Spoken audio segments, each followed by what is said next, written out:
5টার দিকে ঘুম ভাঙে শ্রবণের।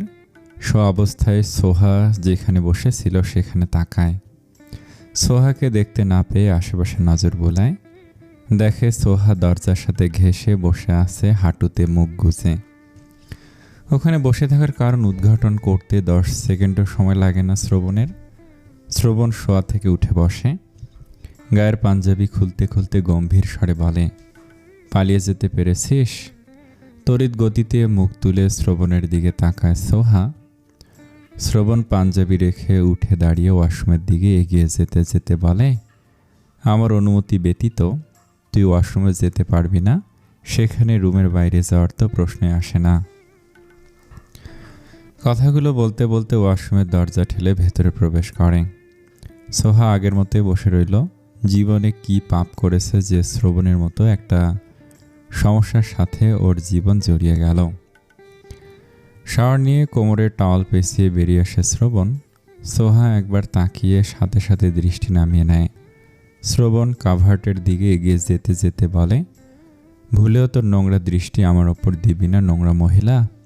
বিয়ে ঠিক হয়ে সরেনি, পুরুষ মানুষের সাথে ঢলাঢলি শুরু। আমি ড্রেস ছাড়া থাকলেও তুই চোখ তুলে তাকাতে পারবি না। তাকালে তো চোখ উপড়ে নেব আমি। সোহা কিছু বলে না। শ্রবণ ট্রাউজার পরে টি শার্ট গায়ে জড়ায়, চুলগুলো ভালোভাবে মুছে ব্যালকনির দিকে আগায়। বেতের চেয়ারের ওপর রাখা সিগারেটের প্যাকেট থেকে একটা সিগারেট টান করে বের করায় এবং ধরায়। একটা টান দিয়ে ধোঁয়া উপরের দিকে ছেড়ে দেয়।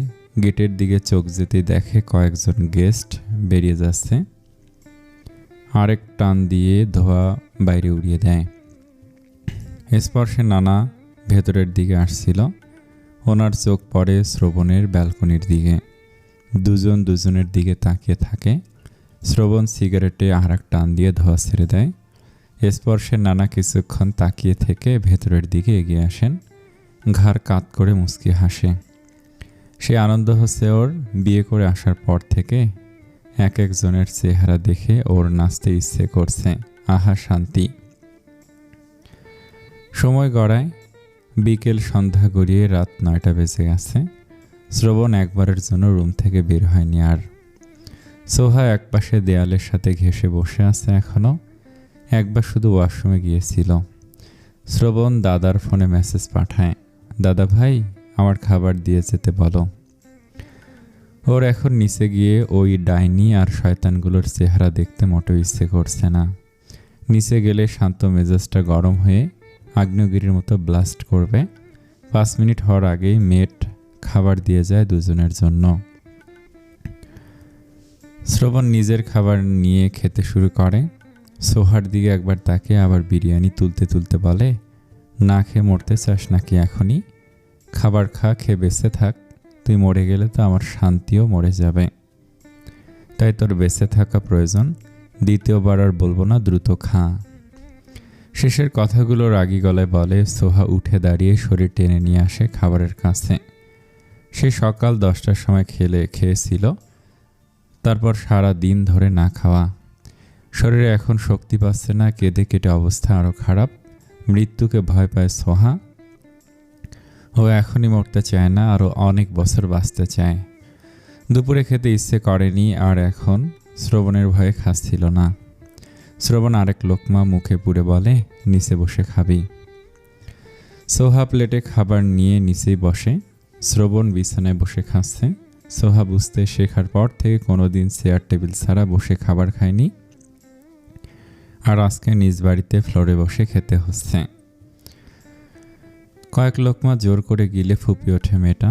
শ্রবণ বিরক্তিতে মুখ দিয়ে সূচক শব্দ উচ্চারণ করে।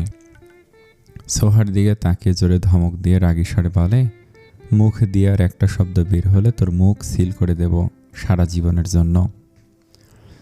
সোহা শ্রবণের দিকে তাকায় না। প্লেট হাতে নিয়ে আরও দূরে সরে বসে, যেন ভুল করে মুখ দিয়ে শব্দ বের হয়েও শ্রবণ শুনতে না পায়। খাওয়া শেষ হয় শ্রবণের। প্লেট নিচে রেখে দেয় এলোমেলোভাবে। হাত ধুয়ে এসে কতক্ষণ ফোন চাপে। সোহার খাওয়া শেষ হতে লাইট অফ করে দিয়ে বিছানায় উঠে শুয়ে পড়ে। গম্ভীর স্বরে বলে, তুই ফ্লোরে ঘুমাবি, বিছানা বালিশ ছাড়া। মনের ভুলেও বিছানায় আসার সাহস করবি না, আর কাউসেও না। আর একবার যদি তোর নাক টানার সাউন্ড আমার কানে আসে, সেদিনের কথা ভুলিসনি নিশ্চয়ই। সোহা বসে রইল আগের মতোই। জন্মের পর থেকে যেই মেয়ে তুলতুলে ম্যাট্রেসে ঘুমিয়ে বড় হয়েছে, সেই মেয়ে এখন শক্ত ফ্লোরে কিভাবে ঘুমাবে? তাও বিছানা বালিশ ছাড়া ঘুমানো যায়? কাউসেও ঘুমাতে নিষেধ করে দিয়েছে। একটা মানুষ এত এমন কিভাবে হতে পারে? একটুও কি দয়ামায়া নেই? আমি স্পর্শ নই যে তাকিয়ে তাকিয়ে দেখবি। নিজের দৃষ্টি সংযত কর, নয়তো তোর চোখ কানা করে দেব। দ্রুত ঘুরে বসে সোহা অন্ধকারের মধ্যে কিভাবে বুঝলো সোহা বিছানার দিকে তাকিয়ে আছে। বেশ কিছুক্ষণ সময় অতিবাহিত হয়ে যায়। শ্রবণ চোখ মেলে তাকায়। পাশ থেকে ফোন হাতে নিয়ে ফ্ল্যাশ অন করে। ফ্লোরের দিকে ধরে দেখে সোহা এখন আগের মতোই উল্টো ফিরে বসে আছে। অন্ধকারের মধ্যে আলো জ্বলে উঠতে দেখে পেছন ফিরে তাকায় সোহা। লাইটের আলোয় চোখ ধাঁধিয়ে যায়, সাথে সাথে আবার আগের মতো হয়ে বসে। এই শ্রবণ ওর দিকে এভাবে লাইট ধরে আছে কেন? সোহা দুই হাতে পরনের লেহেঙ্গা খামচে ধরে। মনের মধ্যে নানান রকমের ভয় দানা বেঁধেছে। শ্রবণ গম্ভীর স্বরে বলে, ডাইনির বাচ্চা, ডাইনি, বিছানায় এসে ঘুমা। সোহা বলে না কিছু, আগের জায়গায় থেকে নড়েও না, একই ভঙ্গিতে বসে আছে। শ্রবণ আজকে ওকে অনেকবার ডাইনির বাচ্চা ডাইনি বলেছে। শ্রবণ ধৈর্যহারা হয়ে খাপাটে গলায় বলে, আসবি নাকি ঘেঁটি ধরে নিয়ে আসতে হবে? সোহা বসা থেকে উঠে দাঁড়ায়। শ্রবণ আবার বলে, তুই ওই পাশে ঘুমাবি, ভুলেও আমার গায়ে ছোঁয়া দিবি না, দিলে লাথি দিয়ে সোজা নিচে ফেলে দেব। সোহা ধীর পায়ে বিছানার কাছে এগিয়ে আসে। রাগ হচ্ছে, ভয়ও হচ্ছে। শ্রবণ ঝাড়ি দিয়ে বলল, বাল পারছস? ঝনঝন ঝনঝন করছে। ওই বালসার সব খুলে বিছানায় উঠবি, আর ভুলেও টাচ যেন না লাগে আমার গায়ে। সোহা সব জুয়েলারি খুলে একপাশে রেখে দেয়। ভয়ে ভয়ে বিছানায় উঠে কিনার ঘেঁষে শুয়ে পড়ে। ওর জন্য শ্রবণ 1.5 হাত জায়গা দিয়েছে শোয়ার জন্য, আর পুরোটা নিজের দখলে রেখে দিয়েছে। দুজনের মাঝখানে বড় একটা কোলবালিশ দেয়াল হয়ে আছে। আলো অফ হয়ে যায়। পুনরায় পুরো রুমে অন্ধকার নেমে আসে। শ্রবণ কিছুটা ক্ষোভ প্রকাশ করে বলে, আমার শৈশব গ্রাস করেছে তোর ডাইনি মা খালা, আর পুরো জীবন গ্রাস করবি তুই। মানুষ খাল কেটে কুমির আনে, আর আমি ডাইনি এনেছি। আজ তো একটা ডাইনি, শয়তান মেয়ে, ঘুমা। একটা শব্দ হলে লাথি দিয়ে নিচে ফেলে দেব। সোহা চুপ করে থাকে। ও জানে একটা উত্তর করলে শ্রবণ ওকে লাথি দিয়ে নিচে ফেলবে না, গলা চেপে সোজা উপরে উঠিয়ে দেবে। মরতে না চাইলে ওর সামনে মুখ বন্ধ করেই থাকতে হবে। সোহার অস্বস্তি হচ্ছে ভারী লেহেঙ্গা পরে শোয়ার কারণে। মেকআপও রিমুভ করা হয়নি, আবার পাশে শ্রবণ আছে। রুমে বন্দি হওয়ার পর থেকে ভয়ে ভয়ে ছিল সোহা, কিন্তু এখন ভয়টা কমে এসেছে অনেক। আর যাই হোক, শ্রবণ ওর কাছে আসবে না, এতেই ওর বিশাল স্বস্তি। ক্লান্ত দুর্বল লাগছে, ঘুমেরা ভর করছে দুই চোখে। ভুলেও শ্রবণের দিকে তাকায় না। নিজের জন্য বরাদ্দকৃত জায়গায় জড়সড় হয়ে শুয়ে রইল শ্রবণের বিপরীতের দিকে কাত হয়ে। শ্রবণ বুকের ওপর বালিশ রেখে দুই হাতে জড়িয়ে ধরে আছে স্বভাবসুলভ। এটা ওর পুরনো অভ্যাস, এভাবেই ঘুমায়। অন্ধকার রুম হলেও ওর চোখ দুটো খোলা। এখন আর এ দুনিয়ায় যেন নেই, নিজের আলাদা এক জগতে প্রবেশ করেছে। শ্বাস ফেলছে ধীরে ধীরে, শব্দহীন। শ্রবণের চোখ দুটো দিয়ে দুনিয়ার কারোর জন্য কখনো পানি আসে না, নিজের জন্য না। ওর চোখে পানি আসে শুধুমাত্র ওর মায়ের জন্য। মাকে অনেক বেশি ভালোবাসে শ্রবণ। এতগুলো বছরও মায়ের জন্য বিন্দু পরিমাণ ভালোবাসা কমেনি, বরং দিন দিন বেড়েই চলেছে। হাতে গোনা কয়েকজন মানুষ ব্যতীত কাউকে ভালোবাসতে পারে না শ্রবণ। দাদা বাদে এই বাড়ির কাউকেও না। এই বাড়ির মানুষগুলোকে দেখলে ওর মাথায় আগুন ধরে যায়। খুন চেপে বসে মাথায়। ওর মনে হয় এই বাড়ির সবাই ওর শত্রু। যারা শত্রুর ঘরে জন্ম নিয়েছে তারা শত্রু। শ্রবণের ডান চোখের কোণা দিয়ে পানি গড়িয়ে পড়ে। ঘাড় কাত করে বালিশের সাথে পানিটুকু মুছে নেয়। পুনরায় উপরের দিকে মুখ করে বিড়বিড় করে বলে, আম্মু, আমি আসতে চাই তোমার কাছে। এই দুনিয়া ভালো লাগছে না আমার, এই জীবন কেমন বিষাদ লাগে। তোমার কথা খুব মনে পড়ে আম্মু। সকালে শ্রবণের ঘুম আগে ভাঙে। চোখ বন্ধ রেখে কাঁধ হয়ে কোলবালিশ জড়িয়ে ধরতে যায়, তখন ওর হাত সোহার গায়ের ওপর পড়ে। তড়িৎ গতিতে হাত সরিয়ে নিলে লাফিয়ে ওঠে বসে। রুম এখনও পুরোপুরি অন্ধকারে নিমজ্জিত হয়ে আছে, কিছু দেখা যাচ্ছে না। নিচে নেমে দ্রুত লাইট অন করে। বিছানার দিকে তাকিয়ে দেখে সোহা কোলবালিশ ঘেঁষে শুয়ে আছে। গায়ের পোশাক এলোমেলো, চুলগুলো এলোমেলো হয়ে আছে। চোখ সরিয়ে নেয় শ্রবণ। ওর হাত গিয়ে সোজা সোহার উন্মুক্ত পেটের ওপর পড়ছিল। ট্রাউজারের সাথে দ্রুত হাত মুছতে শুরু করে।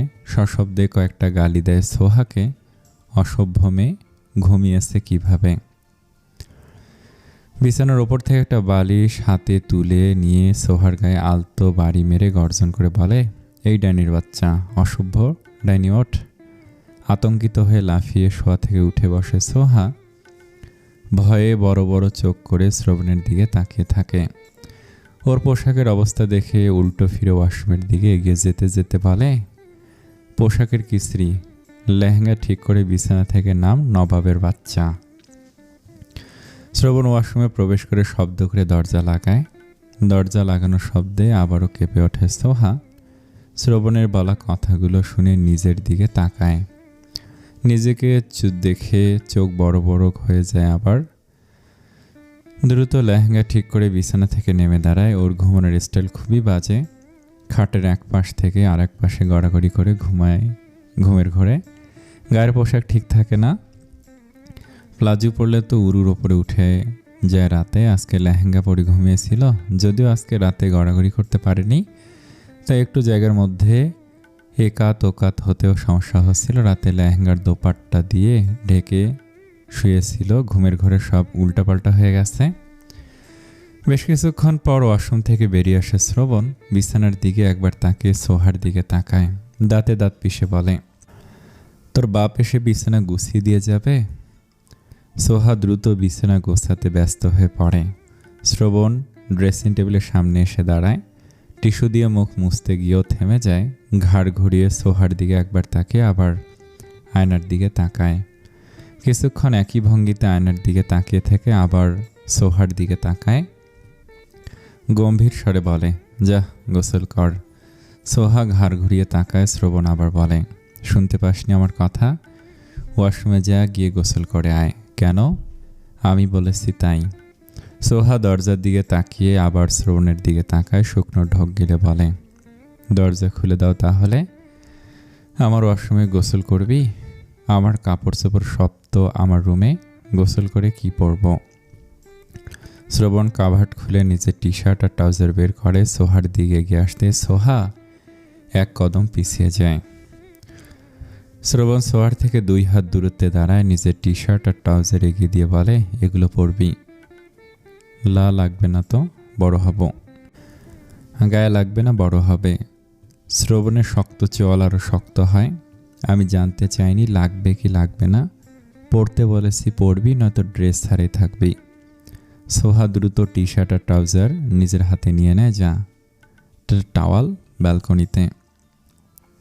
সোহা ব্যালকনিতে এসে দড়িতে মেলে রাখা টাওয়াল হাতে নিয়ে রুমে ফিরে আসে। শ্রবণ ফোনে মেসেজ টাইপ করছে। সোহা দ্রুত ওয়াশরুমে প্রবেশ করে। হাতে থাকা টি শার্ট আর ট্রাউজারের দিকে তাকায়। এগুলো ওর লাগবে? ট্রাউজার তো একাই খুলে পড়ে যাবে, আর টি শার্ট ওর উরু পর্যন্ত ঢেকে দেবে। শ্রবণের মতলব বুঝতে পারছে না সোহা। ওকে এখন গোসল কেন করতে বলছে? 10 মিনিটের মধ্যে বের হবি, নয়তো আমি গিয়ে বের করবো স্পেশালভাবে। রুমের দরজা খুলে দেয় শ্রবণ। সোহা রুম থেকে বের হতেই মুখোমুখি হয় স্পর্শের। স্পর্শ থমকে দাঁড়িয়ে গেছে। ওর হৃৎস্পন্দনও যেন থমকে গেছে। অসহায় চোখে তাকিয়ে আছে সোহার দিকে। সোহার ভেজা চুলগুলোর ডগা বেয়ে টপ টপ করে পানি গড়িয়ে পড়ছে ফ্লোরে। গায়ে শ্রবণের টি শার্ট আর ট্রাউজার, লেহেঙ্গার দোপাট্টা দিয়ে শরীর ঢেকে রেখেছে কোনো রকমে। সোহা নিজেও তাকিয়ে আছে স্পর্শের মুখের দিকে। আজকে সকালটা অন্যরকম হওয়ার কথা ছিল। শ্রবণ এসে সোহার পেছনে দাঁড়ায়। স্পর্শ চোখ তুলে বড় ভাইয়ের মুখের দিকে তাকায়। শ্রবণও ভেজা চুলগুলো থেকে ফোঁটায় ফোঁটায় পানি গড়িয়ে পড়ছে। এই সব কিছুর মানে স্পর্শের কাছে পরিষ্কার। শ্রবণ স্পর্শের দিকে তাকিয়ে থেকে সোহার এক হাত মুঠো করে ধরে। ভয়ে কেঁপে ওঠে সোহা। ভীতু সন্ত্রস্ত হয়ে শ্রবণের মুখের দিকে তাকায়। শ্রবণ সোহাকে টেনে নিয়ে সোহার রুমের দিকে এগিয়ে যেতে যেতে বলে, আর কতক্ষণ দাঁড়িয়ে থাকবে এভাবে? খিদে পেয়েছে তো, চেঞ্জ করে নিচে চল। শ্রবণের গলার স্বর শান্ত নরম। সোহা আর পেছনে ফিরে তাকায় না। শ্রবণ ওকে টেনে নিয়ে ওর রুমে ঢুকে যায়। ভেতরে এসে অগ্নিদৃষ্টি নিক্ষেপ করে সোহার মুখের দিকে। তীব্র রাগে যেন ফেটে যাবে এখনই। চেহারা লাল হয়ে গেছে মুহূর্তেই। দাঁতে দাঁত পিষে বলে, দেখে প্রেম জেগে উঠেছে তাই না? দৃষ্টি সরে না? দৃষ্টি বিনিময় হচ্ছিল। আরেকবার ওর দিকে তাকাবি তো তোর চোখ উপড়ে নেব। বেহায়া আমি একটা, বিয়ের পরেও আরেক ছেলের দিকে কিভাবে তাকাস? মায়ের মতোই চরিত্রহীন হয়েছিস নাকি? সোহা ফট করে চোখ তুলে তাকায় শ্রবণের দিকে। আমার মাকে টানছো কেন এখানে? কি করেছে আমার আম্মু? যা বলার আমাকে বলবে, আমার আম্মুকে জড়িয়ে কিছু বলবে না। কথা বলতে শিখে গেছিস তাহলে? কথা বলতে যখন শিখেছিস তখন তোর ডাইনি মাকে জিজ্ঞেস করিস তার চরিত্র কেমন। সোহা নিচের দিকে তাকিয়ে থাকে। শ্রবণ ওর চোয়াল শক্ত করে চেপে মুখ তুলে ধরে বলে, আর একবার কোনো ছেলের দিকে তাকালে তোর চোখ আর চোখের জায়গায় থাকবে না, থাকবে তোর হাতে। ছেড়ে দিয়ে বলে, চেঞ্জ কর দ্রুত। সোহা রোবটের ন্যায় কাভার্ডের সামনে এসে দাঁড়ায়। ভেতর থেকে ড্রেস বের করে নিয়ে ওয়াশরুমে প্রবেশ করে। দুই চোখ বেয়ে ঝরঝর করে পানি গড়িয়ে পড়ছে। চোখের পানি মুছে দ্রুত ড্রেস চেঞ্জ করতে শুরু করে। দেরি হলে আবার না জানি কি বলে আর কি করে। স্পর্শের এই কাতর চাহনি ওকে যন্ত্রণা দিচ্ছে। শ্রবণ নিজের প্ল্যানে সফল। শ্রবণের মতলব প্রথমে বুঝতে না পারলেও এখন বুঝতে পারছে। ওয়াশরুম থেকে বেরিয়ে হেয়ার ড্রায়ার দিয়ে বের হয়। শ্রবণ ওর দিকে তাকে বলে, সারাদিন এখানে দাঁড়িয়ে থাকবো নাকি? চল এখন, চুলগুলো শুকিয়ে যাচ্ছে আমি, তুমি যাও। চুল শুকাবি না, চল আমার সাথে। সোয়া হেয়ার ড্রায়ার রেখে চুলগুলো হাত খোপা করে নেয়। শ্রবণ এগিয়ে এসে খোপা করা চুল মুক্ত করে দেয়। এভাবেই যাবি তুই? আমি এভাবে সকলের সামনে যেতে পারবো না, তুই এভাবেই যাবি। ভীতু সন্ত্রস্ত সোহা নিচের দিকে দৃষ্টি রেখে দুদিকে মাথা নাড়িয়ে ভয়ে ভয়ে বলে, তুমি এ কেমন করছো? হ্যাঁ, আমি কি ক্ষতি করেছি তোমার? আমি এভাবে যাব না কারোর সামনে। বেশি কথা আমার পছন্দ নয়, ভুলে যাস নি নিশ্চয়ই, চল এখন। সোহাকে কিছু বলতে না দিয়ে ওর হাত টেনে ধরে রুম থেকে বের করে। ড্রয়িং রুমে আসতেই দেখে ছোট বড় সবে উপস্থিত আছে। ওদের দুজনকে দেখে সবাই ওদের দিকে তাকিয়ে আছে। শ্রবণ সকলের দিকে একবার দৃষ্টি বুলায়। ওর পাশে মাথা নিচু করে দাঁড়িয়ে আছে সোহা। সোহা কারোর দিকে তাকাতে পারছে না। শ্রবণ ওর হাত ধরে ড্রয়িং রুম পার করে ডাইনিং রুমে প্রবেশ করে। যাওয়ার আগে অবশ্য ওর দাদা সামাদ চৌধুরীকে ডেকে গেছে। একটু পরেই সামাদ চৌধুরী ডাইনিং রুমে প্রবেশ করেন। মেট ওদের দুজনের জন্য খাবার বাড়ছে। সামাদ চৌধুরীকে দেখে শ্রবণ বলে, দাদা ভাই বসো। সামাদ চৌধুরী একটা চেয়ার টেনে বসেন। নাতির মুখের দিকে তাকে বলেন, ভাই তুমি এমন একটি কাজ কেন করলে? শ্রবণ শান্ত দৃষ্টিতে দাদার মুখের দিকে তাকিয়ে থাকে কিছু সময়, তারপর বলে, কেমন কাজ করেছি? তুমি সোহাকে কেন বিয়ে করলে? ইচ্ছে হয়েছিল? তুমি ওকে বিয়ে করবে সেটা আমাকে আগে বলতে পারতে, তাহলে এত কিছু হতো না। আমি যদি আগে বলতাম আমি সোহাকে বিয়ে করতে চাই, তাহলে তোমার দুই ছেলে আর ছেলের বউরা রাজি হতো, আমি করাতাম। তোমার পরিশ্রম কমিয়ে দিয়েছি দাদা ভাই। নাতির কথা শুনে সামাদ চৌধুরী আর কিছু বলার মতো খুঁজে পেলেন না। এখন আর কিছু বলেও লাভ নেই। দাদা ভাই খাওয়া শুরু করো, বাড়িতে আরও মানুষ আছে। তুমি কি চাও আমি এখান থেকে উঠে যাই? খাচ্ছি, তোমরাও খাও, খাওয়া শুরু কর। সোহা নিচের দিকে দৃষ্টি রেখে ভাত মেখে মুখে পুরে নেয়। মুখে নিলেও গলা দিয়ে নামছে না খাবার।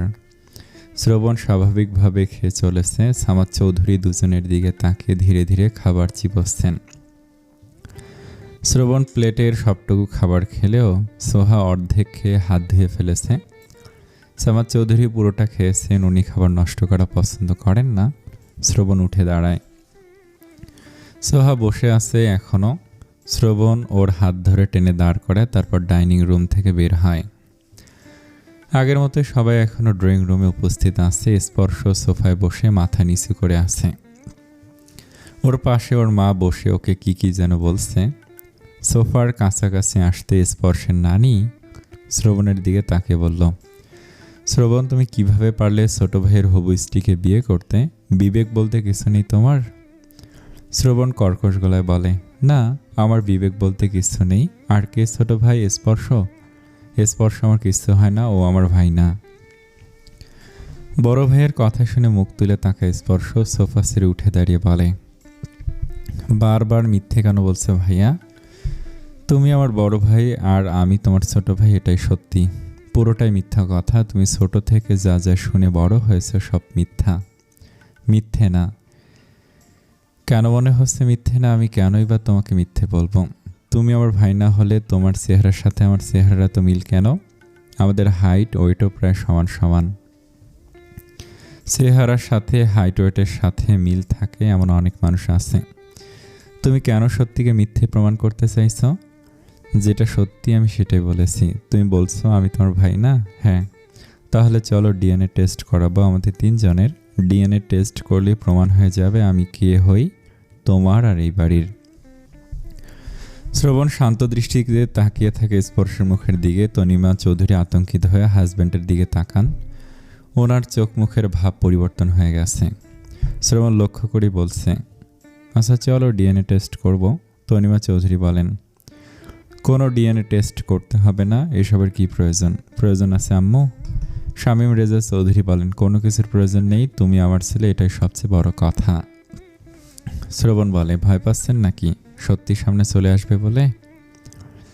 শামীম রেজা চৌধুরী কিছু বলতে উদ্যত হয়েছিলেন, কিন্তু ওনাকে থামিয়ে দিয়ে স্পর্শ বলে, ভাইয়া চলো হসপিটালে, তুমি যে ভুল সেটা প্রমাণ হয়ে যাবে। কে ভুল আর কে সঠিক সেটা আমি খুব ভালো করে জানি। চলো হসপিটালে। স্পর্শ বাবার দিকে তাকে বলে, আব্বু চলো। শামীম রেজা চৌধুরী বলেন, আমি কোথাও যাব না আর তুমিও যাবে না। শ্রবণ এগিয়ে এসে বাবার সামনে দাঁড়ায়। শামীম রেজা চৌধুরী কিছু বুঝে ওঠার আগেই হাত বাড়িয়ে ওনার মাথার চুল খামচে ধরে শ্রবণ। মুহূর্তে কতগুলো চুল উঠে আসে ওর হাতের মুঠোয়।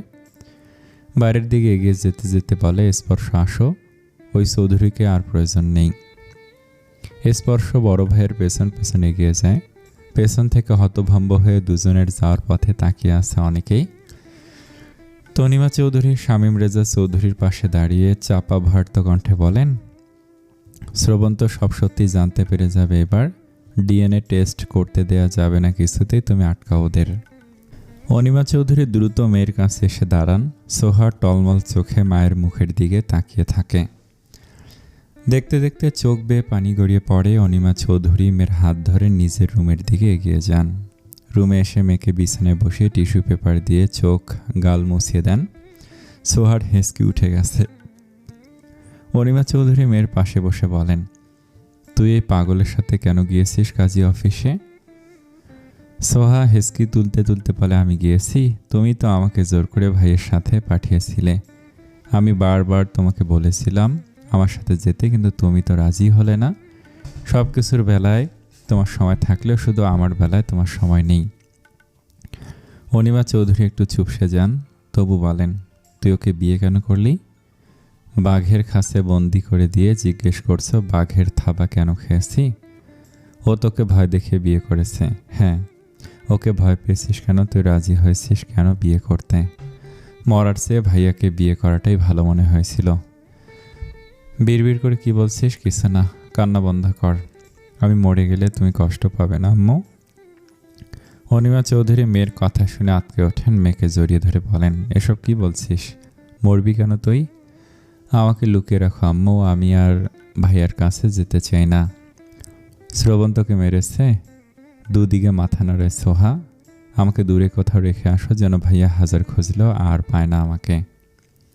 দূরে কোথাও যেতে হবে না, তুই এই বাড়িতে থাকবে। আমি শ্রবণকে তোর ধারের কাছেও আর ঘেঁষতে দেব না। দুপুর 2টো ডিএনএ নমুনা দিয়ে হসপিটাল থেকে বেরিয়ে শ্রবণ স্পর্শকে নিয়ে এসেছে একটা রেস্টুরেন্টে। দুজন বসে আছে, মুখোমুখি হয়ে খাবার অর্ডার করে দিয়েছে। স্পর্শ পলকহীন তাকিয়ে আছে শ্রবণের মুখের দিকে। শ্রবণকে পুরোপুরি চিন্তামুক্ত লাগছে, খুশি খুশি দেখাচ্ছে। আজকে নিজে থেকেই ওর সাথে লাঞ্চ করতে চেয়েছে। স্পর্শ ঢোক গিলে বলে, ভাইয়া। শ্রবণ ফোনের স্ক্রিন থেকে চোখ সরিয়ে স্পর্শের মুখের দিকে তাকায়, শান্ত কণ্ঠে বলে, বলো। শ্রবণের ডাকে সাড়া দিচ্ছে দেখে আশ্চর্যের চূড়ায় পৌঁছে যাচ্ছে স্পর্শ। ও কল্পনা করেনি শ্রবণের ডাকে সাড়া দেবে। বাড়ি থেকে বের হওয়ার পর থেকে যতবার ভাইয়া বলে ডেকেছে ততবার শ্রবণ সাড়া দিয়েছে। আজ এভাবে তাকিয়ে আছো কেন? কিছু বলার থাকলে বলো। আমি সত্যি তোমার ভাই না? 1 সপ্তাহ পর তো ডিএনএ টেস্টের রিপোর্ট হাতে আসবেই, তখনই জানতে পারবে সত্যিটা। এখন তো আমার কথা তোমার বিশ্বাসই হচ্ছে না। তুমি সোহাকে ভালোবাসো? শ্রবণ তাকিয়ে থাকে স্পর্শের মুখের দিকে। ওর আজকে মায়া লাগছে স্পর্শকে দেখে। আহারে, চেহারাটা কেমন হয়ে গেছে। শ্রবণ দুদিকে মাথা নাড়িয়ে বলে, ভালোবাসি না। তাহলে বিয়ে করলে কেন? শ্রবণ বলে না কিছু, স্পর্শ আবার বলে, আমার সাথে ওর বিয়ে হতো আর আমি তোমার ভাই না বলেই কি ওকে বিয়ে করেছো? হ্যাঁ, তুমি তো জানতে আমি সোহাকে ভালোবাসি আর সোহাও আমাকে ভালোবাসে। সেজন্যই তো বিয়েটা আমি করেছি। একটা সত্যি কথা বলি তোমাকে, তোমাদেরকে কষ্ট পেতে দেখলে আমার মনে শান্তি শান্তি লাগে। নির্বাক হয়ে তাকিয়ে থাকে স্পর্শ। ওয়েটার দুজনের অর্ডার দিয়ে যায়, স্পর্শ খাওয়া শুরু করো। স্পর্শ শ্রবণের মুখের দিক থেকে চোখ সরিয়ে টেবিলের উপর রাখা প্লেটের দিকে তাকায়। শ্রবণ খাওয়া শুরু করে দিয়েছে, প্লেটের দিকে তাকিয়ে এক মনে খেয়ে চলেছে। স্পর্শ প্লেট থেকে তুলে মুখে পুরে দেয়। চিবোতেও গিলতে পারছে না, গলা দিয়ে নামতে চাইছে না। সকালেও খাওয়া হয়নি ওর, না খেয়ে বাড়ি থেকে বেরিয়ে এসেছিল। পেটে খিদে থাকলেও খেতে পারছে না। শ্রবণের খাওয়া প্রায় অর্ধেক শেষ। স্পর্শের মুখের দিকে তাকে বলে, স্পর্শ খাচ্ছ না কেন? খাও। নাকি আমার সাথে খাবে না? তোমার সাথে খাবো না কেন ভাইয়া? খাচ্ছি তো। হ্যাঁ, খাও। খেতে ইচ্ছে না করলেও জোর করে খেতে শুরু করে স্পর্শ। খাওয়া শেষে বিল পে করে রেস্টুরেন্ট থেকে বেরিয়ে আসে দুজন। বাইরে এসে একটা দোকানের সামনে দাঁড়ায় শ্রবণ। ওর সাথে স্পর্শ আছে। শ্রবণ 2টো সিগারেট নেয়, একটা স্পর্শের দিকে এগিয়ে দিতে স্পর্শ ধীর স্বরে বলে, খাই না ভাইয়া। শ্রবণ কপাল ভুরু উঁচিয়ে বলে, ভদ্র ছেলে। স্পর্শ বলে না কিছু। শ্রবণ সিগারেট ধরায়, পরপর 2টো সিগারেট শেষ করে তারপর 2টো 7-আপের ক্যান নেয়। একটা স্পর্শের দিকে এগিয়ে দিতে স্পর্শ হাতে নেয়। শ্রবণ বিল পে করে গাড়ির দিকে আগাতে আগাতে ক্যানের মুখ খুলে খেতে শুরু করে। স্পর্শ নিজেও ক্যানের মুখ খুলে খেতে খেতে বড় ভাইয়ের পেছন পেছন গাড়ির কাছে এসে দাঁড়ায়। খালি ক্যান ফেলে দিয়ে ড্রাইভিং সিটে উঠে বসে শ্রবণ। স্পর্শ দ্রুত খাওয়া শেষ করে ফ্রন্ট সিটে বসে ওঠে। গাড়ি স্টার্ট দিয়ে বাড়ির দিকে রওনা দিয়ে গলা ছেড়ে গান ধরে শ্রবণ। ওর পছন্দের তালিকায় প্রথম স্থানে এই গানটি। আমি মাটির একখান ঘর বানাবো, খেজুর পাতার ছাউনি দিব, বাঁশের খুঁটির বেড়া দিয়ে মহাকালের ঘুম ঘুমাবো। আরে সাদা কাপড় পইরা আমি গান গাইব আকাশ ছুমি, ওপারেতে ঢোল পিটিয়ে আমার বিয়ের দাওয়াত দিব। আমি মাটির একখান ঘর বানাবো, খেজুর পাতার ছাউনি দিব, বাঁশের খুঁটির সাথে বেড়া দিয়ে মহাকালের ঘুম ঘুমাবো। পার্কিংয়ে গাড়ি রেখে দুই ভাই বাড়ির ভেতরে প্রবেশ করে। দুজনকে ফিরে আসতে দেখে সোফায় বসে থাকা সকলে উঠে দাঁড়ায়। স্পর্শ কারোর সাথে কোনো কথা না বলে সোজা নিজের রুমের দিকে এগিয়ে যায়। পেছন থেকে ডাকতে ডাকতে এগিয়ে যান তনিমা চৌধুরী। শ্রবণ নিজেও সোজা নিজের রুমে চলে আসে। বিছানায় বসতে সোহার কথা স্মরণ হয়। ওর যে বউ আছে সেটা তো প্রায় ভুলে গিয়েছিল এইটুকু সময়ের মধ্যেই। বসে থেকে গলা ছেড়ে সোহাকে ডাকতে শুরু করে। কয়েকবার ডেকে চুপ হয়ে যায়। এভাবে ডাকতে ডাকতে গলা শুকিয়ে মরে গেলেও রুমের বাইরে থেকে কেউ শুনতে পাবে না। বসা থেকে উঠে দরজার কাছে এগিয়ে এসে দরজা খুলে মাথা বের করে আবার গলা ছেড়ে ডাকতে শুরু করে সোহার নাম ধরে। কয়েকবার ডেকে চুপ হয়ে যায়। বুঝতে পারছে সোহা ওর হাত থেকে বাঁচানোর জন্য লুকিয়ে আছে কোথাও, ওর সামনে আসবে না এখন। সকালে কোনো কিছু না বলেই বাড়ি থেকে বেরিয়ে গিয়েছিল। রুমের ভেতর থেকে বেরিয়ে সোহার রুমের সামনে এসে দাঁড়ায়। দরজা খোলা দেখে বুঝতে পারছে ভেতরে কেউ নেই, তাই আর ভেতরে প্রবেশ করে না।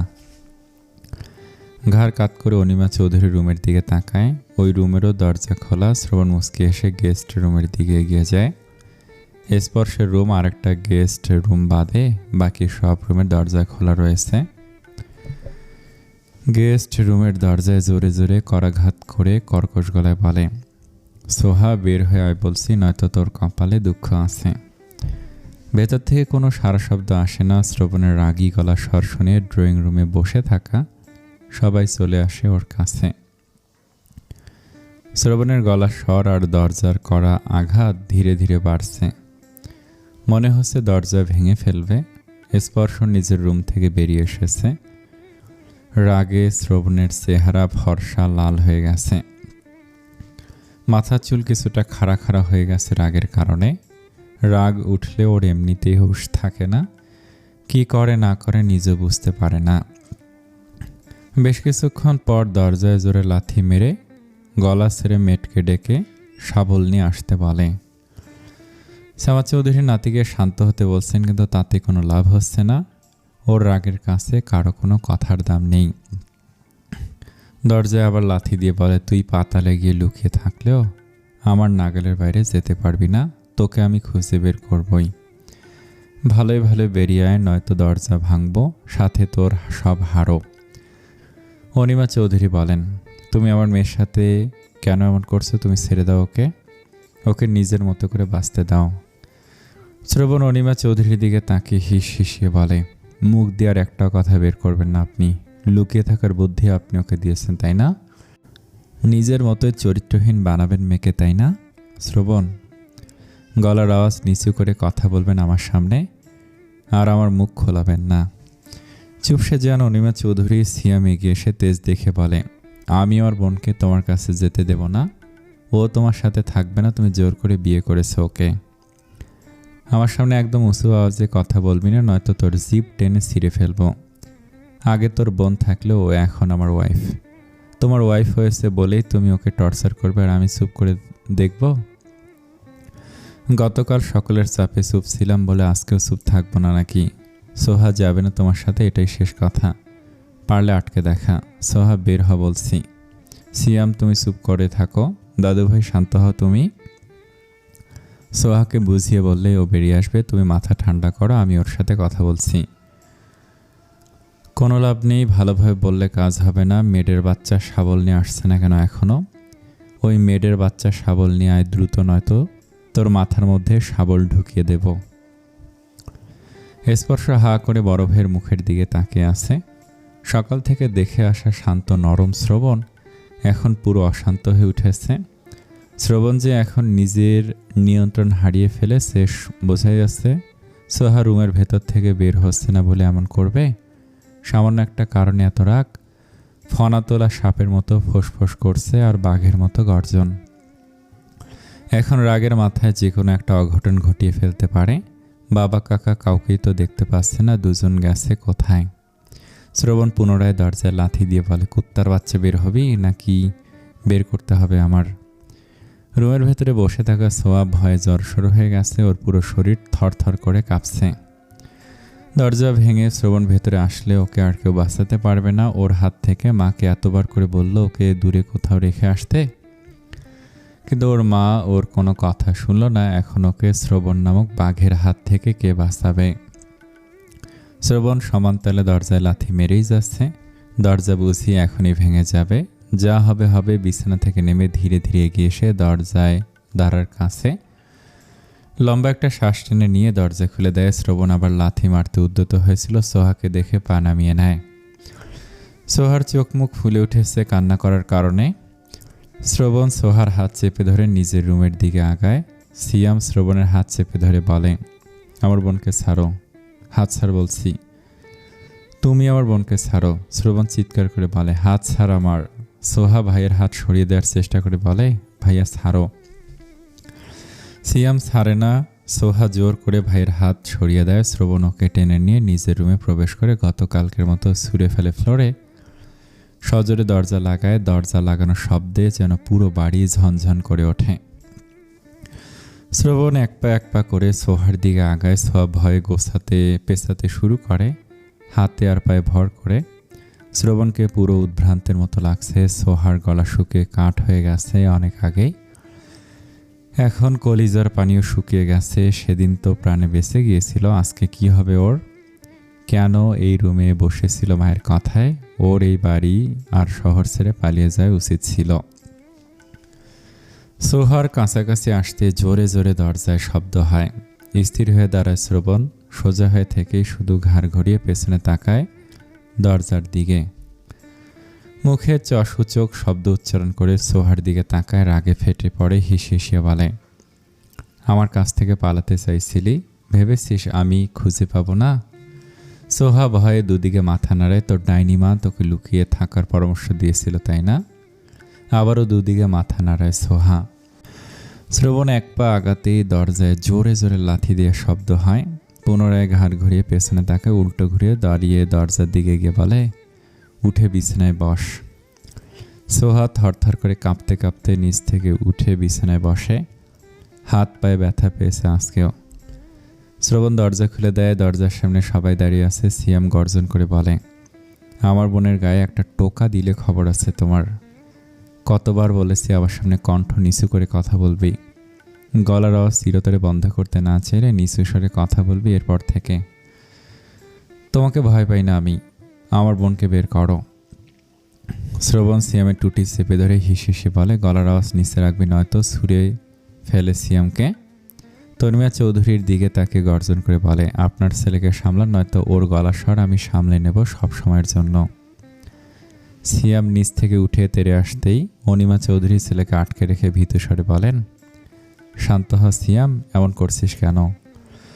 ও আমার বোনকে টর্চার করছে আর তুমি আমাকে শান্ত হতে বলছো?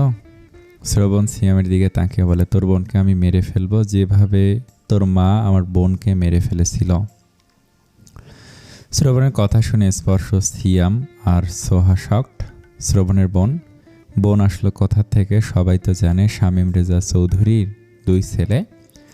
তাহলে মেয়ে আসলো কোথা থেকে? আবার অনিমা চৌধুরী মারলো কিভাবে? শ্রবণ সবাইকে শেষবারের মতো সাবধান করে বলে, আরেকবার দরজায় টোকা পড়লে বাড়ি ঘরে আগুন লাগিয়ে দেব, সব কটাকে ভেতরে বন্দি করে। দরজা লাগিয়ে দেয়। আবার ভেতর থেকে সিয়াম মায়ের মুখের দিকে তাকে বলে, ভাইয়ারা তো 2 ভাই, তাহলে ভাইয়ার বোন আসলো কোথা থেকে? অনিমা চৌধুরী কিছু না বলে ছেলেকে ছেড়ে দিয়ে নিজের রুমের দিকে এগিয়ে যান। সিয়াম মায়ের পেছন পেছন যেতে যেতে বলে, আমার প্রশ্নের উত্তর না দিয়ে কোথায় যাচ্ছ? বলো ভাইয়ের বোন আসলো কোথা থেকে? স্পর্শ মায়ের মুখের দিকে তাকে বলে, আমরা তো 2 ভাই, আমাদের বোন কোথা থেকে আসলো? আর যদি ছিল তাহলে তার কি হয়েছে? তনিমা চৌধুরী নিজেও পালিয়ে যান ছেলের সামনে থেকে। সবাই জেনে কিছু লুকাচ্ছে ওদের কাছ থেকে। শ্রবণ আবার দরজা লাগিয়ে দেওয়ার পরেই সামাদ চৌধুরী চলে গেছেন এখান থেকে। স্পর্শ স্থির হয়ে দাঁড়িয়ে তাকিয়ে আছে বড় ভাইয়ের বন্ধ দরজার দিকে। কি চলছে এই বাড়িতে? কি লুকাচ্ছে সবাই? শ্রবণের আচরণ এমন অদ্ভুত কেন? ওর মানসিক সমস্যা কেন হয়েছিল? কেন বাড়ির মানুষকে সহ্য করতে পারে না? যেই সোহার দিকে ভুলেও তাকাতো না, সেই সোহাকে বিয়ে করেছে শুধুমাত্র ওর সাথে বিয়ে হচ্ছিল বলে। বড় কিছু তো ঘটেছেই এই বাড়িতে, যা ওর জানা নেই, কেউ জানতেও চায় না। ওদের যদি বোন ছিল তাহলে তার সাথে কি ঘটেছিল? শ্রবণ কেন বলল ওর বোনকে অনিমা চৌধুরী মেরেছে? আসলে চলছেটা কি এই বাড়িতে?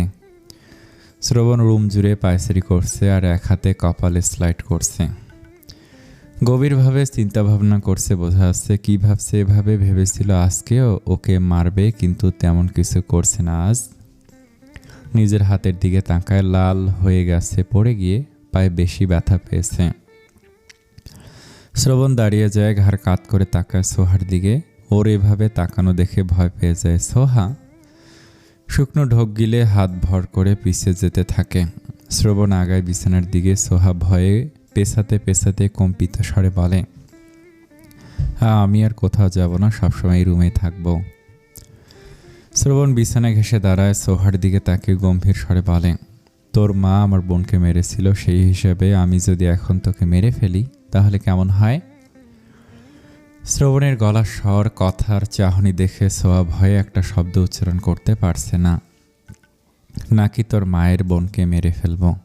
তোর মা তো আমার বোনকে মেরেছিল, বল কোনটা করব, তোকে মারবো নাকি তোর মায়ের বোনকে? সোহা কথা বলতে পারছে না। শ্রবণের রাগ বাড়ছে, দাঁতে দাঁত পিষে বলে, কথা বলছিস না কেন? তোর মায়ের বোনকে মারার চেয়ে তোকে মারি, তোকে মারলে তোর মায়ের বেশি কষ্ট হবে। সোহা ভয়ে জড়সড় হয়ে গেছে, দু চোখ বেয়ে ঝরঝর করে পানি গড়িয়ে পড়ছে। শ্রবণের হাবভাব দেখে মনে হচ্ছে সত্যি সত্যি ওকে এখন মেরে ফেলবে। শ্রবণ রুম জুড়ে আবার পায়চারি করতে শুরু করে, নতুন প্ল্যান সাজায়। সোহাকে জানে মারবে না, একটু একটু করে মারবে আর তিলে তিলে জ্বালাবে ওই অনিমা চৌধুরীকে। কষ্ট পাবে সোহা, কিন্তু কাঁদবে অনিমা চৌধুরী। হ্যাঁ, এটাই ফাইনাল। এই প্ল্যান আগে কেন মাথায় আসেনি? তাহলে তো আরও অনেক আগেই এই সোহা চৌধুরীকে বিয়ে করে নিত, আর এতদিনে এই অনিমা চৌধুরী অর্ধেক শেষ হয়ে যেত। রাতের খাবার খেয়ে সোহাকে নিয়ে নিচে নেমে আসে শ্রবণ। ওদের দুজনের জন্য রুমে খাবার পাঠানো হয়েছিল, কিন্তু শ্রবণ নিচে পাঠিয়ে দিয়েছে। ডাইনিং রুমে এসে দেখে বাড়ির সবাই খেতে বসে গেছে, খাওয়া শুরু করে দিয়েছে। সকলের চোখ মুখ গম্ভীর, থমথমে, কারো মুখের আশব্দ নেই। অনেকগুলো বছর হয়ে গেছে শ্রবণ বাড়ির সকলের সাথে এক টেবিলে বসে খাবার খায় না। এই বাড়িতেই খুব একটা খায় না, কখনো খেলে নিজের রুমে খেত।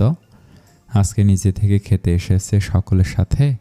সবাই অবাকই হয়েছে ওর এমন সিদ্ধান্তে।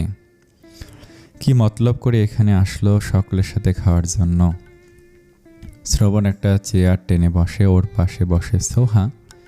সার্ভেন্ট খাবার বেড়ে দিতে দিতে উদ্যত হলে শ্রবণ থামিয়ে দেয়, নিজেই বেড়ে নেয়। নিজের খাবার সাথে সোহার প্লেটও বেড়ে দেয়। সোহা নিজের প্লেটটার দিকে তাকিয়ে সকলের মুখের দিকে তাকায়।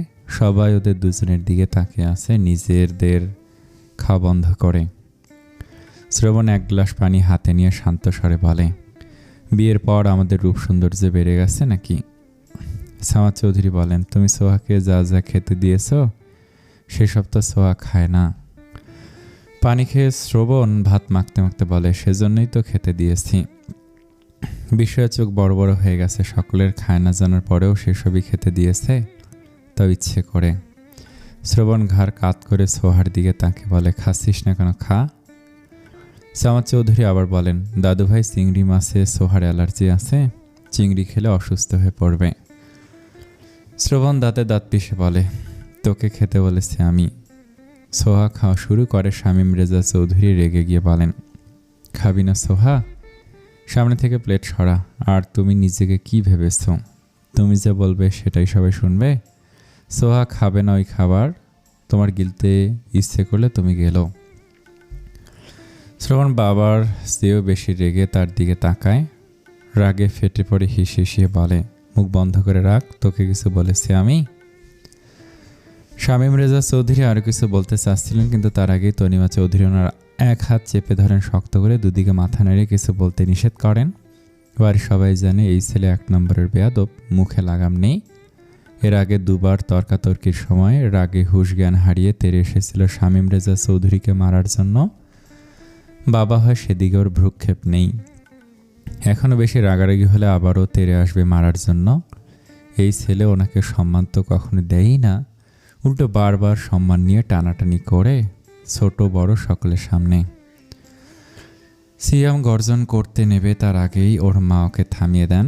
ছেলের হাবভাব দেখে বুঝতে পেরেছেন ছেলে কি করতে চাচ্ছে। শান্ত স্বরে বলেন, খাক, সমস্যা নেই, খাওয়ার পর মেডিসিন খেলেই হবে। সিয়াম কটমট করে তাকিয়ে থাকে শ্রবণের দিকে। শ্রবণ একবার ওর দিকে তাকিয়ে খাওয়া শুরু করে। সোহা অর্ধেক খাবার খেয়ে হাত ধোয়ার জন্য উঠে দাঁড়ায়। শ্রবণ খেতে খেতে বলে, পুরো খাওয়া শেষ করো। সোহা মায়ের মুখের দিকে তাকায়। ওর মা অসহায় চোখে ওর দিকে তাকিয়ে আছে। ভাইয়ের দিকে তাকিয়ে দেখে ওর ভাই রাগে ফোঁস করছে। স্পর্শ খাওয়া বন্ধ করে বসে আছে। ডাইনিং রুমের পরিবেশ আজ অন্যরকম। সোহা বসে পড়ে, জোর করে প্লেটের সব খাবার খায়। ততক্ষণে শ্রবণের খাওয়া শেষ। অনিমা চৌধুরী দ্রুত রুমের দিকে এগিয়ে যান সোহার মেডিসিন নিয়ে আসার জন্য। শ্রবণ হাত ধুয়ে সোহার হাত ধরে টেনে নিয়ে ডাইনিং রুম থেকে বেরিয়ে আসে। অনিমা চৌধুরী মেডিসিনের রুম থেকে বের হওয়ার আগেই শ্রবণ সোহাকে নিয়ে রুমে ঢুকে দরজা লাগিয়ে দেয় চাবি দিয়ে। সোহা অসহায় চোখে তাকিয়ে রইল শ্রবণের মুখের দিকে। ইতিমধ্যে সোহার অ্যালার্জি শুরু হয়ে গেছে, চোখ মুখ ফুলে উঠছে, ঠোঁট ফুলে গেছে। মেডিসিন না খেতে পারলে ওর অবস্থা আরও খারাপ হয়ে যাবে।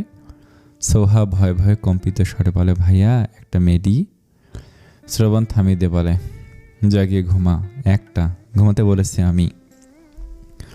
সোহা বিছানায় উঠে শুয়ে পড়ে কিনার ঘেঁষে। অ্যালার্জি বেশি হয়ে গেলে শ্বাস নিতে কষ্ট হয়, পুরো শরীর ফুলে র্যাশ উঠে যায়, চোখ মুখের খুবই বাজে অবস্থা হয়। শ্রবণ গিটার হাতে নিয়ে বিছানায় বসে টুংটাং শব্দ তুলে গান গাইতে শুরু করে।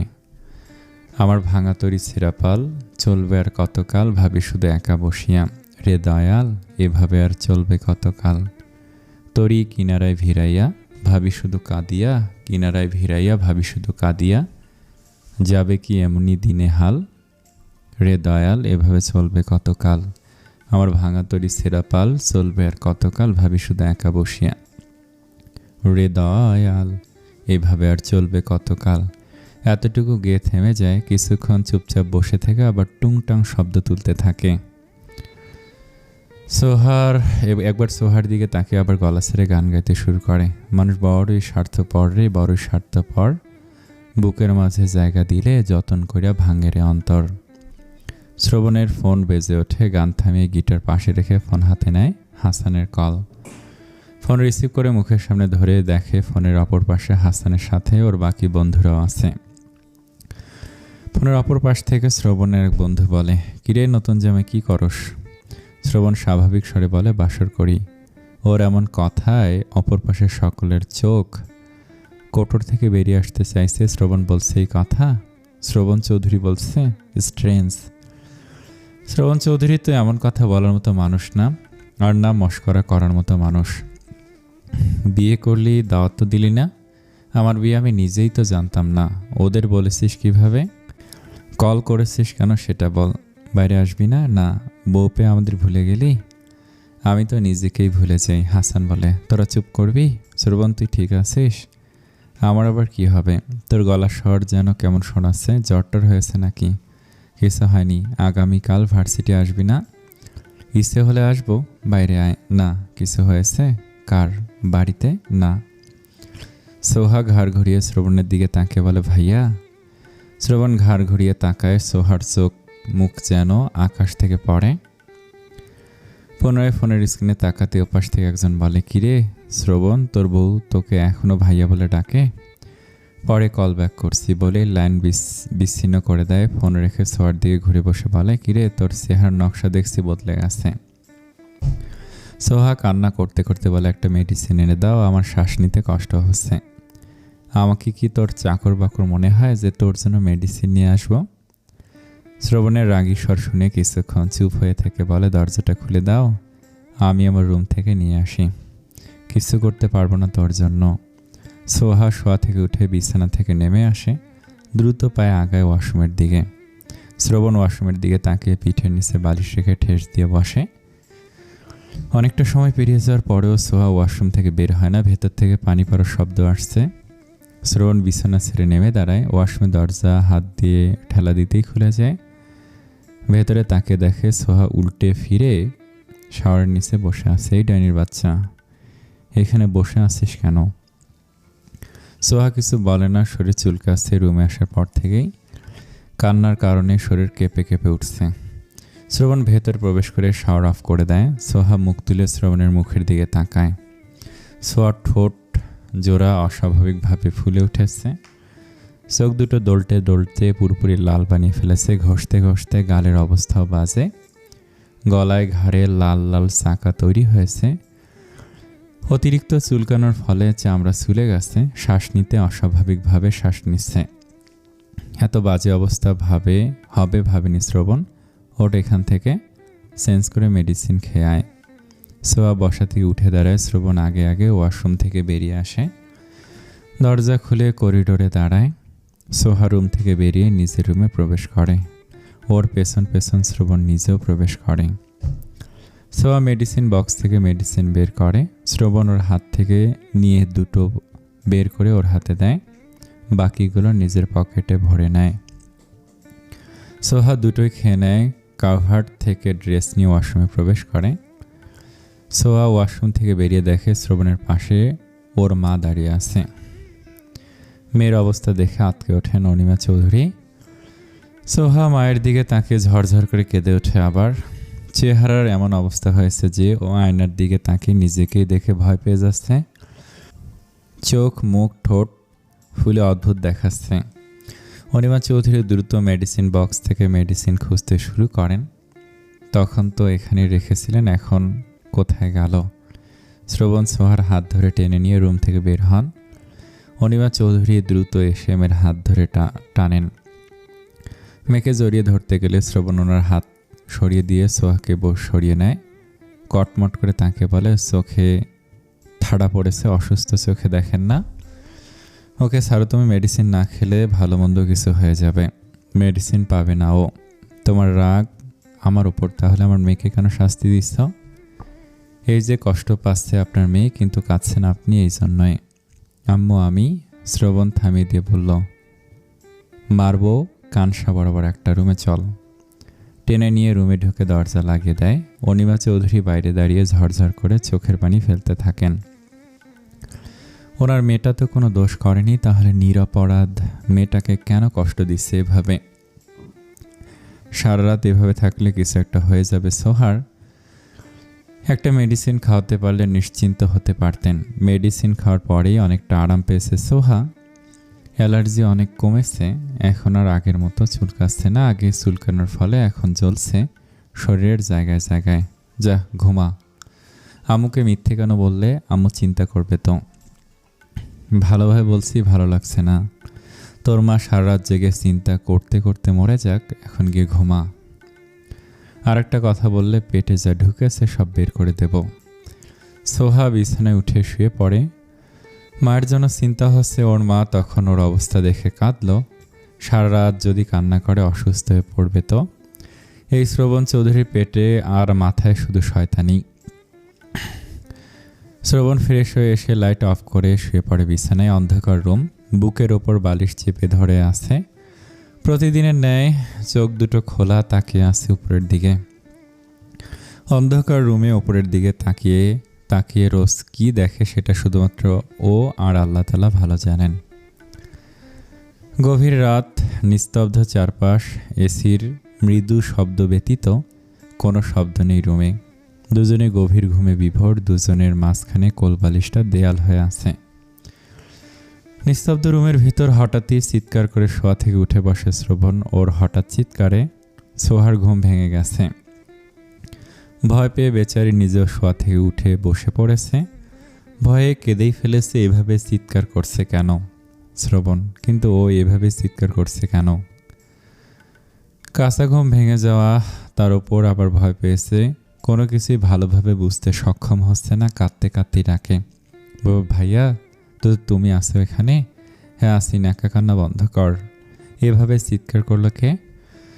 রাক্ষস এসেছে তোকে গিলে খাওয়ার জন্য। মুখ বন্ধ রাখ, নয়তো আমি বন্ধ করে দেব। সোহা চুপ করে থাকে। শ্রবণ বিছানা থেকে নেমে লাইট অন করে, তারপর দ্রুত পায়ে বিছানা ওয়াশরুমে প্রবেশ করে।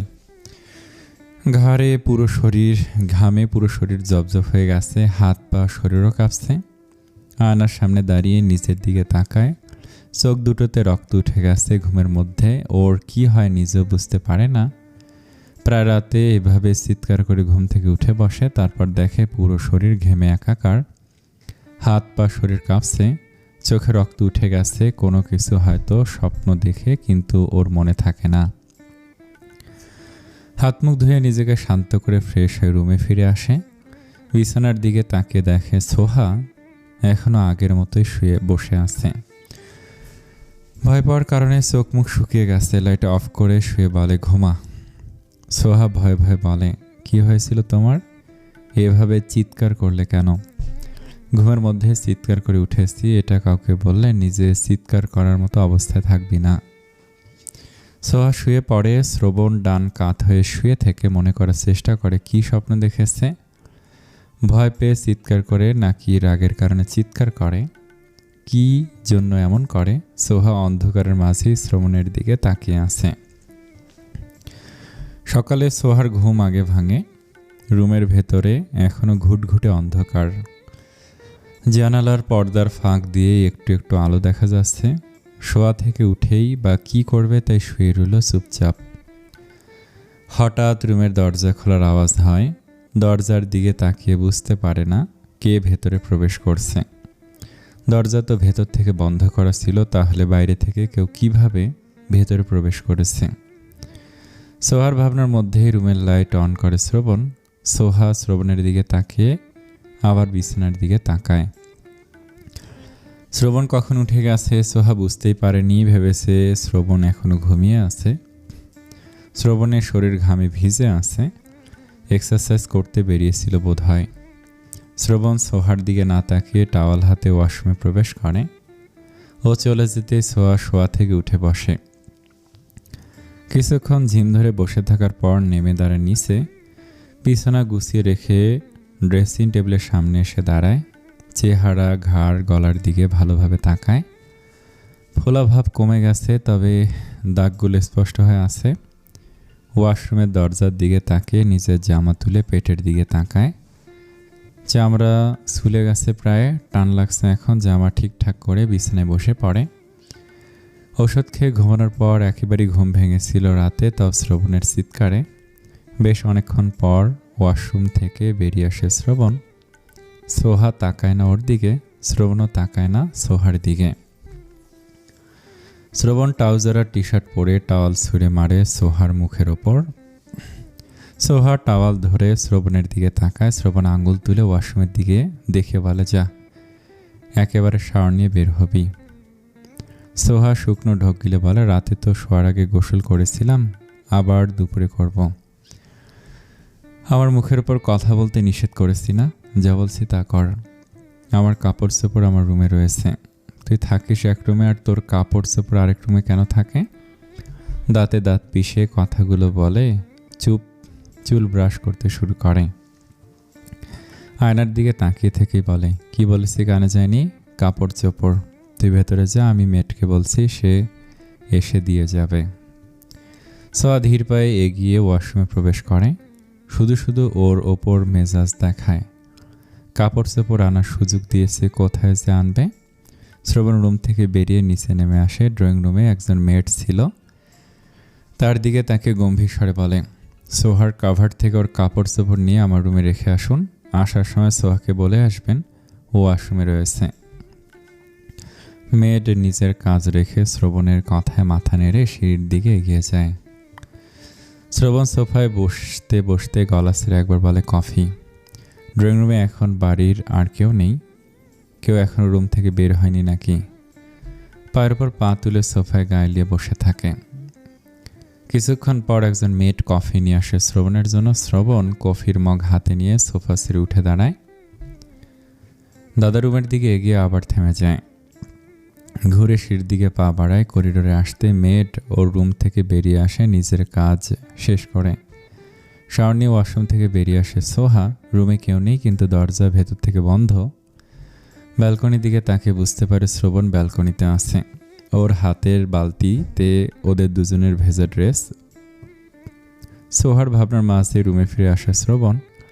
বুঝতে পারে শ্রবণ এতক্ষণ সিগারেট খাচ্ছিল। রুমে ফিরে আসার সাথে সাথে সিগারেটের গন্ধ পাচ্ছে। এভাবে মূর্তির মতো দাঁড়িয়ে আছিস কেন? এগুলো চোখ দিয়ে ইশারা করে বলে, রেখে দে ওখানে। সোহা রেখে দেয়। চুলের টাওয়াল খুলে ফ্যান অন করে। শ্রবণ বিরক্তিতে কপাল ভুরু কুঁচকে রাগী স্বরে বলে, বাল্বটা অন করা লাগবে কেন? এসি দিয়ে হচ্ছে না? শ্রবণের মুখ আর মুখের ভাষা শুনে ফ্যান অফ করে দেয় সোহা। ফ্যান অন করেছিল চুল শুকানোর জন্য। শ্রবণ রাগী চোখে সোহার দিকে তাকিয়ে থেকে ফোন হাতে তুলে নেয়। প্রকৃতির বাতাস ওর যতটা প্রিয়, ফ্যানের বাতাস ততটাই অপ্রিয়। সোহার টাওয়াল নিয়ে ভালোভাবে চুলগুলো মুছে নেয়, যেন এক ফোঁটা পানিও না থাকে। ড্রেসিং টেবিলের সামনে দাঁড়িয়ে চুলগুলো ব্রাশ করতে শুরু করে, যেন কিছুটা শুকিয়ে হলেও শুকিয়ে যায়। শ্রবণ সোহার দিকে তাকিয়ে আছে। ধৈর্যহারা হয়ে কর্কশরে বলে, ওই 2টা বাল সারাদিন ধরে ব্রাশ করতে হয়? সোহা চুলগুলো খোপা করে নেয়। শ্রবণ এগিয়ে এসে শক্ত হাতে খোপা খুলে দেয়। চুলে ব্যথা পায়। সোহা নিষেধ করেছে চুল বাঁধতে। সোহা নিচের দিকে দৃষ্টি রেখে মিনমিন করে বলে, আমি এভাবে যাব না। কি বললি? তুমি কেন এমন করছো? তোর সাহস দেখছি দিন দিন বাড়ছে। সোহা শ্রবণের কাছ থেকে পিছিয়ে যায়। বলা তো যায় না, যদি চর বসিয়ে দেয়। শ্রবণ কিছু সময় আগুন চোখে তাকিয়ে থাকে সোহার মুখের দিকে। তারপর নতুন প্ল্যান সাজিয়ে একাই রুম থেকে বেরিয়ে যায় দরজা লাগিয়ে। শ্রবণ বেরিয়ে যেতে সোহা ফোঁস করে শ্বাস ছাড়ে। শ্রবণ ওর সামনে আসলেই সব কিছু উল্টাপাল্টা হয়ে যায়। জানে না কেন এত ভয় লাগে শ্রবণকে। শ্রবণ নিচে এসে বাড়ির সবাইকে সোফায় দেখতে পায়। কারো মুখে কোনো কথা নেই। শ্রবণ সোফায় বসতে বসতে বলে, মিসেস চৌধুরীর চোখ মুখ এমন কেন? সারা রাত ঘুম হয়নি নাকি? অনিমা চৌধুরী শ্রবণের মুখের দিকে তাকায়। শ্রবণ ওনার মুখের দিকে তাকাচ্ছে না, কারো মুখের দিকে তাকাচ্ছে না। অনিমা চৌধুরী বলেন, সোহা কোথায়? রুমে।